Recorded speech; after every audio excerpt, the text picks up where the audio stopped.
Hello everyone. What I'm holding here is a replica of the shortened M1 bayonet that was widely used in the later stages of World War II. In this video, we're going to take a closer look at this M1 bayonet and talk about it while imagining the soldiers who once relied on it. Originally, this bayonet started life as the long M1905 bayonet. As the nature of the battlefield changed, its blade was cut down and reshaped, turning it into a lighter, handier, and more practical tool for real combat. This shorter blade was especially important in the jungles of the Pacific and in urban fighting, where soldiers needed to move quickly and avoid getting snagged on vegetation, gear, or debris. You slide the bayonet onto the lug under the muzzle of the Garand, and then you hear that little click as it locks into place. In that moment, the rifle and bayonet come together as a single weapon. Even after it was shortened, this bayonet remained an important piece of equipment for the soldiers who carried it. Even in an era when bayonet charges were becoming less common, it still had a real presence as a last resort in night raids, trench encounters, and sudden close-quarters fights in the jungle. And behind this shortened bayonet, there's more than just a change in American tactics. There was also a broader worldwide trend towards short, handy main battle rifles, seen in designs like Japan's Type 44 cavalry carbine and America's own T-26. From here, let's slowly unpack some of the interesting connections between the M1 Garand, the T-26, the M1905 bayonet, and Japan's Type 44 cavalry carbine. The M1 Garand was officially adopted by the U.S. military in 1936 as a semi-automatic service rifle. At a time when most major powers still relied on bolt-action rifles as their primary infantry weapons, America's decision to standardize a self-loading rifle was remarkably forward-thinking. Combining a gas-operated system with an 8-round en-bloc clip, the Garand dramatically increased infantry firepower and staying power, and fundamentally changed how American soldiers fought on the battlefield. This is where the T-26 comes in, often nicknamed the Garand tanker. The T-26 was an experimental short-barreled version of the M1 Garand, developed to improve handling in tight spaces. Because of the tanker nickname, many people assume it was designed specifically for tank crews, but in reality it was never officially adopted as a dedicated tank crew weapon. That said, as fighting in jungles, cities, and mountains increased, there was definitely a demand for a shorter, handier version of the Garand. The T-26 shortened the barrel to around 18 inches and adjusted the gas system to keep the rifle balanced and functional. Recoil went up a bit, but its handling was highly praised, and the concept later became popular in the civilian market after the war. This idea of a short, powerful main battle rifle is surprisingly similar to Japan's Type 44 cavalry carbine. The Type 44 cavalry carbine was a short-barreled rifle based on the Type 38 infantry rifle, developed for units like cavalry, scouts, and engineers who were expected to fight in tighter spaces. Its most distinctive feature is the folding bayonet built directly into the rifle. This clever design helped prevent cavalrymen from losing their bayonets while on horseback, and it reflects a very practical, combat-oriented mindset. What's especially interesting is that the overall length of the Type 44 is almost the same as the T-26. Both were designed with the same goal in mind: shorter than a standard infantry rifle, but still powerful enough to serve as a primary weapon. They were both trying to solve the same set of problems: better handling, easier to carry, more effective in confined spaces. In terms of weight, the Type 44 is a bit lighter, while the T-26, due to the Garand's design, retains more mass. But the core idea, a short, handy main rifle, emerged naturally in both countries around the same time. The Type 44 cavalry carbine sits in an interesting middle ground, shorter than the long Type 38 infantry rifle, but slightly longer than the later Type 99 short rifle. The Type 38 is long and excellent for precision shooting. The Type 99 short rifle is more compact, easier to handle, and hits hard. The Type 44 falls between them, occupying a unique role as a rifle optimized for specialized roles like cavalry, scouts, and engineers. The T-26 follows a very similar philosophy, shorter than the standard M1 Garand, but still powerful enough to serve as a main battle rifle. In that sense, the design thinking behind the two is remarkably close. There are also some interesting field stories about the Type 44. Its folding bayonet was convenient, but it could rattle or loosen under recoil. To deal with this, soldiers sometimes stuffed cloth or paper into the mechanism to tighten it up.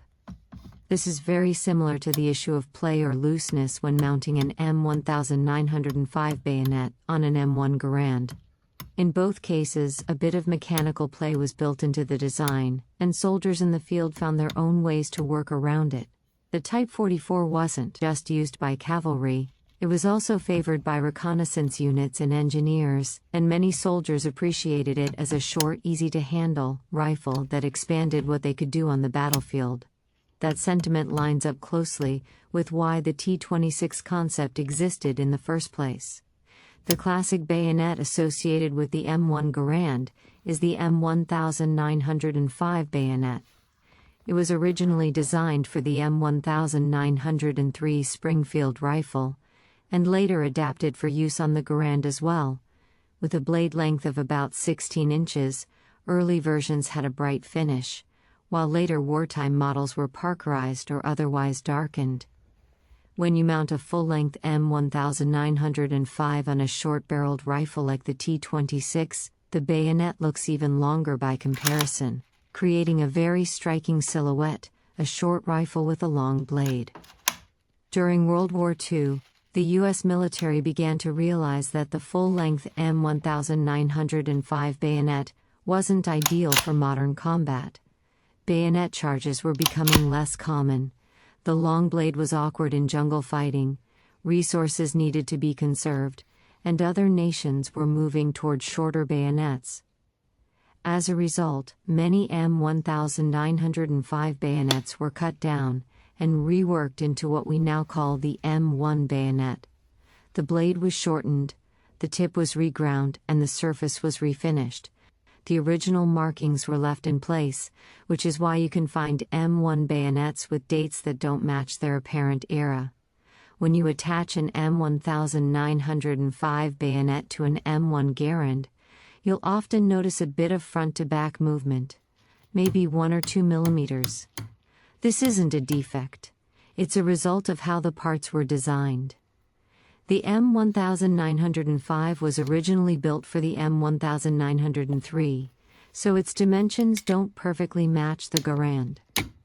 There's a small amount of clearance between the bayonet ring and the gas cylinder, and the locking mechanism is designed to prioritize secure engagement over a completely rigid fit. When the bayonet is sheathed, that looseness almost disappears. The scabbard's catch engages the guard, and the scabbard itself braces against the area near the gas cylinder, creating a three-point contact that stabilizes the whole assembly. The M1 Garand saw extensive service in both the European and Pacific theaters during World War II. In Europe, it was often compared to Germany's car.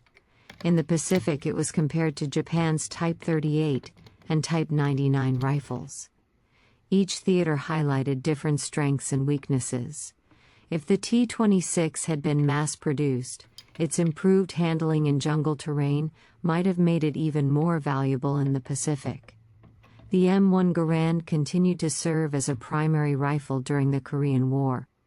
Mountain warfare, brutal winters, and large-scale assaults all tested the rifle under harsh conditions.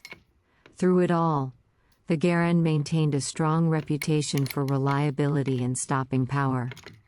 The ideas behind the T-26, shorter, handier rifles with full-power cartridges, would later influence projects like the shortened versions of the M14, and they also helped shape the post-war civilian market. After the war, the M1 Garand was supplied to many allied nations. Countries like Taiwan, South Korea, the Philippines, Greece, Turkey, and Italy used it for many years, and in some places it still appears today in ceremonial roles. The Type 44 cavalry carbine, too, remained in storage and collections in post-war Japan, and its unique design continues to fascinate researchers and enthusiasts. The M1 Garand has also become a star on the big screen. Saving Private Ryan, Band of Brothers, Letters from Iwo Jima, Hacksaw Ridge. In many of these works, the Garand's signature ping sound, the ring of the empty clip ejecting, has become a cultural icon in its own right. The M1 Garand, the T-26, the M1905 bayonet, and Japan's Type 44, Type 38, and Type 99 rifles. All of these weapons are carefully thought-out designs, the products of their time, their tactics, and their technology. Different nations, different doctrines, but the same serious effort to protect soldiers' lives and help them complete their missions. And today, Japan and the United States are allies. The two countries that once faced each other with these rifles now work together and look toward a shared future. That shift is one of the most symbolic and hopeful changes in modern history. Studying the history of firearms isn't about glorifying war, it's about understanding technology, ideas, culture, and the long, difficult path toward peace. In that sense, these rifles still have a lot to teach us. That's it for this overview of the M1 Garand, the T-26, the M1905 bayonet, and Japan's Type 44 cavalry carbine. Thanks for watching.